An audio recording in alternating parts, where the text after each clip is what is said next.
अरे होलिया में एक दिन खाती कानूनी अपन तोड़ दी।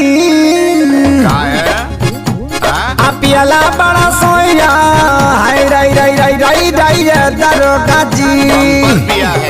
पियला बड़ा सोया दरोगा जी छोड़ दे। पियला बड़ा सोया दरोगा जी छोड़ दे।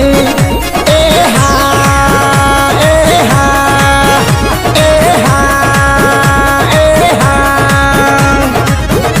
एक तो ये पिया है, ऊपर से जब हम इसको रोके हैं तो ऊंचा आवाज में बात कर रहा है। बोला कौन है बे? अरे अब मर जाएगा, गलती हो गई।